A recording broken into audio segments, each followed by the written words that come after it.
Bonsoir à toutes et à tous, samedi 6 avril, il est l'heure de l'info, voici les titres de l'actualité. Jeudi étaient organisés les Agri Games, c'est une journée pédagogique et ludique destinée aux collégiens pour leur permettre de découvrir le monde de l'agriculture. Après avoir fait le tour des nouvelles attractions de la foire de Pâques, place à la gourmandise, nous découvrirons ce soir les spécialités de la fête foraine. Cette semaine, nous avons rencontré Sabrina et Martine du club canin de Bar-le-Duc. Toutes les deux sont qualifiées pour les championnats du monde des bergers belges.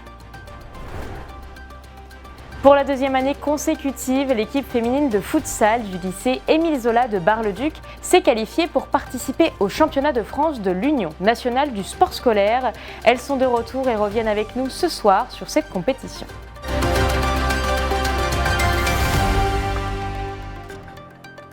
Et voici pour les titres. Ce jeudi 4 mars, les jeunes agriculteurs de Haute-Marne et la mission locale de Chaumont ont organisé une journée spéciale baptisée Agri Games. Destinée à des collégiens et à des demandeurs d'emploi, cet événement avait pour but de faire découvrir le monde de l'agriculture sous forme d'ateliers ludiques et pédagogiques. Loïs Large était sur place. Découvrir l'agriculture par le jeu.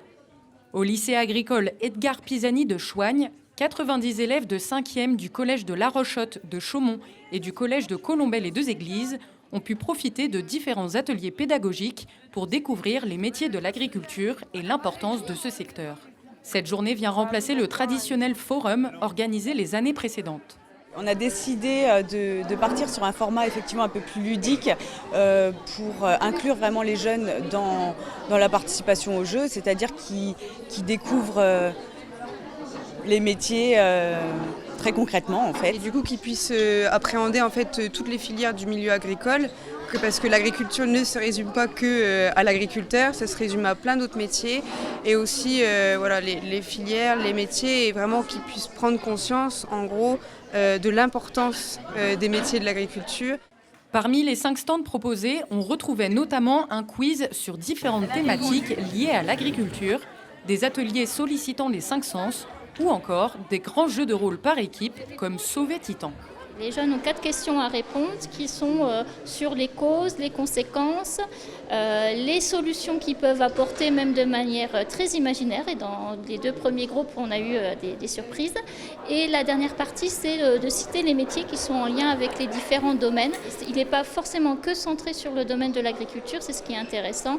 Donc ça nous permet de balayer l'ensemble des métiers qui permet de faire vivre une société. Chaque groupe d'élèves pouvait également visiter la ferme de l'établissement. Après les Agri Games, place aux Agri Days. Les 10, 12 et 18 avril se tiendront 3 journées thématiques sur les métiers de la mécanique agricole, la production laitière et le maraîchage. Nous vous en parlions hier soir. À Moncey-l'Abbaye, un propriétaire de camping s'inquiète d'un projet de carrière qui doit voir le jour à 50 mètres de son terrain. À la suite de notre reportage diffusé hier soir, nous avons reçu un retour de l'entreprise Blandin qui doit s'implanter là-bas d'ici l'hiver 2024-2025. Selon la directrice générale, toutes les mesures pour éviter les nuisances sonores ont été prises. La société va également mettre en place d'autres mesures supplémentaires décidées en interne pour avoir le moins d'impact possible sur le camping. Des informations à retrouver sur notre site internet puissancetélévision.fr. Nous terminons ce soir notre série sur la foire de Pâques. Après avoir découvert les nouvelles attractions, nos journalistes vous emmènent faire goûter les spécialités sucrées ou salées de la fête foraine. Une pause gourmande proposée par Brigitte Maestrassi. Bonbons, sandwichs et même boissons, sur la foire de Pâques, il y a de quoi ravir les bouches salées ou sucrées. Parmi la centaine d'exposants, de nombreux forains vous proposent également une multitude de friandises pour vous restaurer entre les manèges. Je suis née dedans, on a vécu dans ça, donc je ne me voyais pas faire autre chose que faire la fête foraine. Et la foire de Pâques, c'est quelque chose qu'on fait depuis maintenant des années, donc j'ai voulu être là. Moi, je fais des panini, des kebabs, des américains, des frites, on fait des hot dogs, je fais des churros, crêpes, gaufres. Après, on fait un peu de hamburger, un peu toute la nourriture qu'on peut présenter sur la foire, quoi. Après avoir mangé votre repas, les odeurs sucrées présentes dans le parc peuvent vous faire saliver. Là aussi, il y a de quoi satisfaire vos envies. On propose des gaufres bubble, des gaufres, des churros, des crêpes, et puis après toute une petite panoplie de bonbons. En plus de ces gourmandises, des stands de boissons sont également dans les allées du parc du Jard jusqu'au samedi 13 avril. Direction les mondiaux du sport canin pour 2 Barésiennes, Sabrina Toussaint et Martine Fontaine du club canin de Bar-le-Duc sont qualifiées au championnat du monde des bergers belges qui se dérouleront du 23 au 28 avril prochain en Italie. Gaëlle Bossu a suivi les derniers entraînements. Quart gauche. Un arrêt. Marche arrière. Dans une synchronie parfaite, Rouge et sa maîtresse Sabrina doivent obéir aux ordres de mouvement énoncés. Tous les deux forment un duo de sportifs canins qui s'entraînent quotidiennement au club de Bar-le-Duc. Des fois 2 fois par jour, mais juste 5 minutes, juste sur les positions ou la marche au pied ou des petits détails. Mais ça se travaille tous les jours. De toute façon, pour un chien, rien n'est acquis. Même nos chiens de concours, rien n'est acquis. Donc il faut travailler tous les jours, leur répéter. Et puis répéter de plus en plus précis. Oui! Dans la discipline de Sabrina, l'obéissance canine, le chien est évalué à travers différents exercices sur sa rapidité, sa précision et plus surprenant son enthousiasme. Le sport canin demande donc un lien tout à fait particulier entre le maître et l'animal, entre le berger belge et Sabrina. C'est une histoire d'amour qui dure depuis 3 ans et demi. Et là, il est extraordinaire, c'est un chien qui a envie de travailler, qui aime travailler, qui m'adore, que j'adore. Donc on a une super complicité, il est tout le temps avec moi. Et il veut apprendre, il récite très bien, il est génial. Et c'est un duo qui fonctionne plutôt très bien. En 2023, ils ont été sacrés champions du monde en échelon 2. Cette année, fin avril, ils vont participer à leur 2e mondiaux, cette fois en échelon 3, la division supérieure. C'est donc l'heure aujourd'hui des derniers réglages pour essayer d'atteindre la perfection. Au fur et à mesure de monter dans les concours, quand le juge il nous enlève des points parce que le chien a bougé une patte et on se dit c'est vraiment dommage de perdre des points pour ça, on essaye de travailler. Au fur et à mesure qu'on monte dans les concours, on travaille de plus en plus, vraiment les précisions et puis on gagne de plus en plus de points, donc on est content aussi. Et puis voir le chien bien faire et avoir envie de faire et montrer le maximum de ce qu'il peut faire, c'est génial. C'est bien mon gros. C'est bien. Oui, il pourrait en faire pendant des heures. La présidente du club, Martine, sera également du voyage. Avec sa chienne Riga, la sœur de Rouge, elle concourra dans la discipline du mondioring. Riga saute. Couché. Un mélange d'obéissance, de saut et de mordant. En fait, il y a des scénarios en fonction du thème et elle doit défendre son maître. L'agression est codée, c'est-à-dire quand il y a un des hommes assistants ou femmes assistants tape avec ses 2 mains, 2 secondes, là, il a le droit de défendre.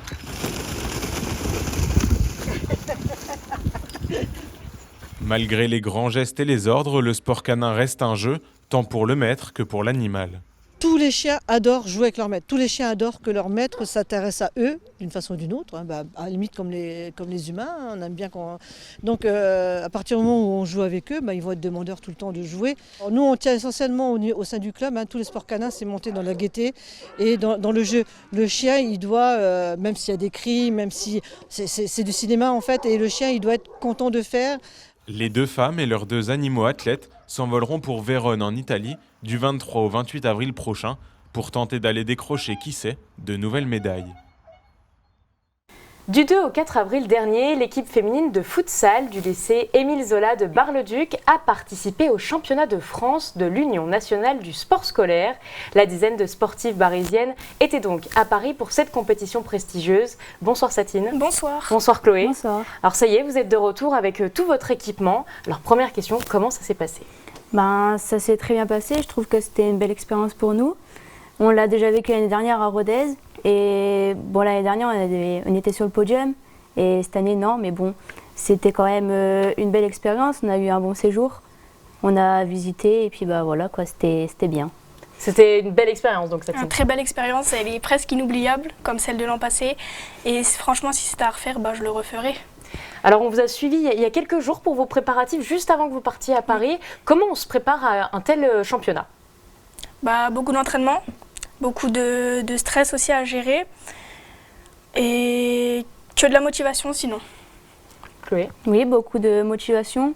Il faut aussi se préparer physiquement et mentalement parce que c'est un championnat, quoi, donc faut être prêt physiquement parce que le futsal, il y a beaucoup de cardio, donc faut être prêt. Alors concrètement, qu'est-ce que vous avez fait? C'est combien d'entraînements par semaine? Qu'est-ce que vous faites pendant les entraînements? On a un entraînement par semaine, mais si on peut venir le jeudi avec les garçons. C'est un entraînement de 2 heures où il y a beaucoup d'exercices, donc on travaille beaucoup avec des plots. Et souvent à la fin des entraînements, on fait des petits matchs pour bien se coordonner un peu. Et voilà. Les entraînements, c'est intense, le coach est sur vous. Oui, sur oui, c'est ce qu'il faut parce que sinon le championnat, on n'y arrivera pas, quoi. Alors justement, vous êtes partis donc bien préparés, j'imagine, pour ce championnat.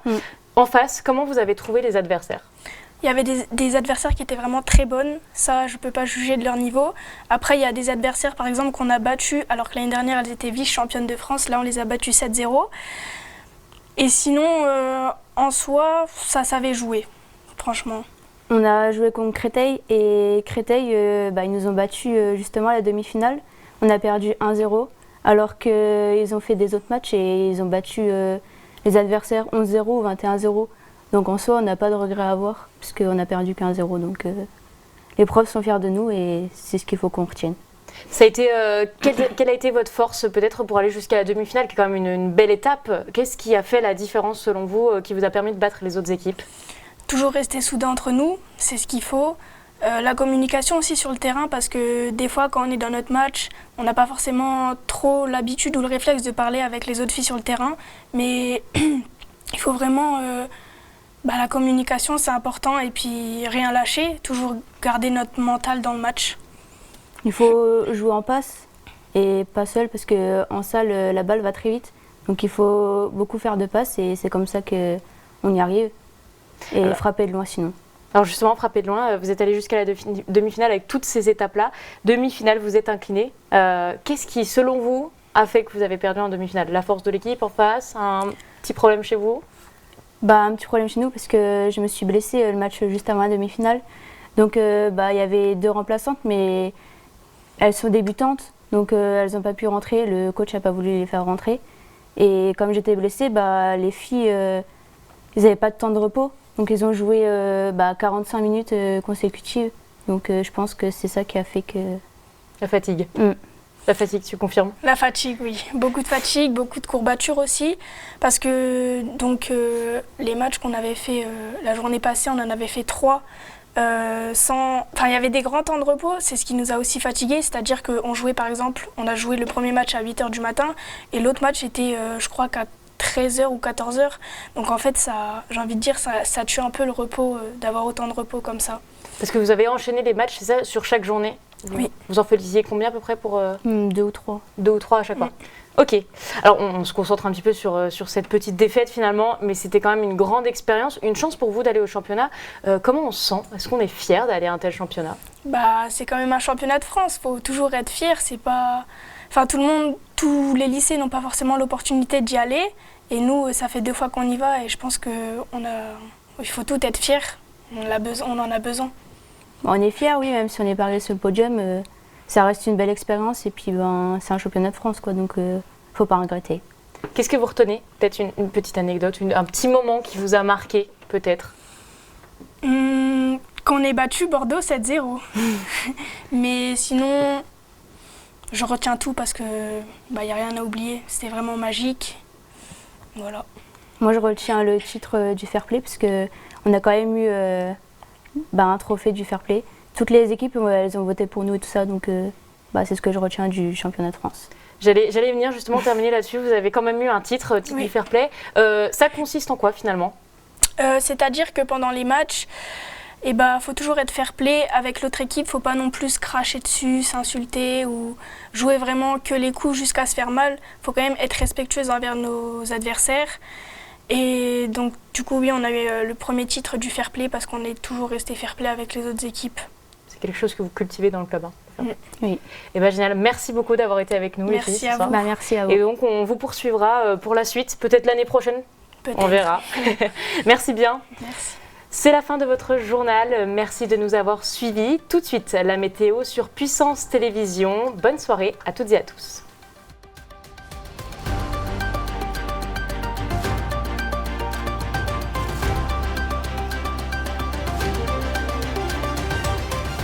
Toute l'actualité en continu à retrouver sur notre site internet et notre application mobile.